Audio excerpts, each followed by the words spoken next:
ইন্দ্রনীল সেনের আগাম জামিন বাতিল হয়ে গিয়েছে। জামিন বাতিল করেছে চুঁচুড়ার প্রথম দায়রা আদালত। তোলাবাজির অভিযোগ ছিল। এই মামলাতেই ধৃত চন্দননগরের প্রাক্তন ডেপুটি মেয়র। এবার ইন্দ্রনীল সেনেরও আগাম জামিন যে আবেদন জানিয়েছিল সে আবেদন বাতিল হয়ে গেল, আগাম জামিন বাতিল হয়ে গেল। উৎসবের নাম করে টাকা আত্মসাতের অভিযোগ রয়েছে। আগাম জামিন বাতিল হওয়ায় বিপাকে প্রাক্তন মন্ত্রী।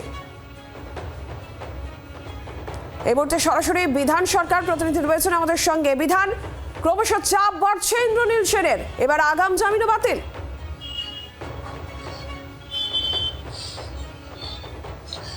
একদমই নীলাঞ্জনা, এই কথা বলাই যায়, কারণ চন্দননগরের প্রাক্তন বিধায়ক, প্রাক্তন মন্ত্রী ইন্দ্রনীল সেন, তার বিরুদ্ধে এর আগে যে শিল্পীদের একাংশ যেমন অভিযোগ তুলেছিলেন যে তৃণমূলের সরকারের আমলে তাদেরকে কাজ দেওয়া হতো না। এইবার যে অভিযোগ তার বিরুদ্ধে উঠেছে চন্দননগর আদালতে, চন্দননগর থানাতে সেই অভিযোগ দায়ের হয়েছে এবং প্রদীপ দে, চন্দননগর কর্পোরেশনের যিনি ঠিকাদার, তার যেটা অভিযোগ যে তিনি যে টাকা কাজ করেছিলেন, তিনি যে টাকা পেতেন, সেই টাকা দেওয়ার জন্য চন্দননগর কর্পোরেশনের কয়েকজন তার থেকে তোলা আদায় করতে চেয়েছিল, তাকে ভয় দেখানো হয়েছিল এবং সেই অভিযোগ কিন্তু এই চলতি মাসের প্রথম দিকে তিনি চন্দননগর থানায় দায়ের করেন। তারপর সেই অভিযোগের ভিত্তিতে পুলিশ তদন্ত শুরু করে এবং চিফ ইঞ্জিনিয়ার কর্পোরেশনের শৈবাল রায়, তাকে গ্রেপ্তার করা হয়।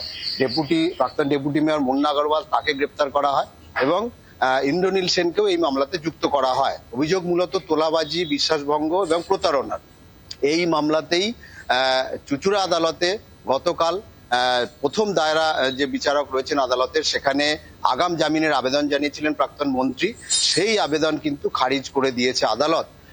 মামলার যিনি সরকারি আইনজীবী রয়েছেন শঙ্কর গঙ্গোপাধ্যায়, তার যেটা বক্তব্য যে এইবার পুলিশের কিন্তু তাকে গ্রেপ্তার করতে আর কোনো বাধা থাকলো না, কারণ আগাম জামিন নিম্ন আদালতে খারিজ হয়েছে।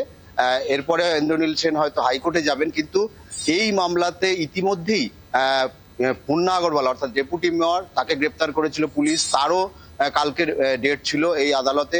সেই আবেদন, তার যে জামিনের আবেদন, সেই আবেদনও কিন্তু খারিজ হয়ে গিয়েছে ইতিমধ্যেই।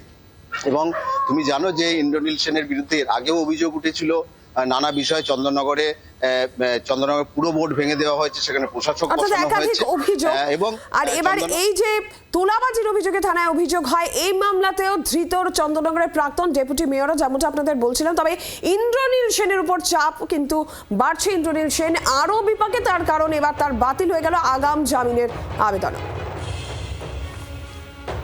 বিধান, ধন্যবাদ।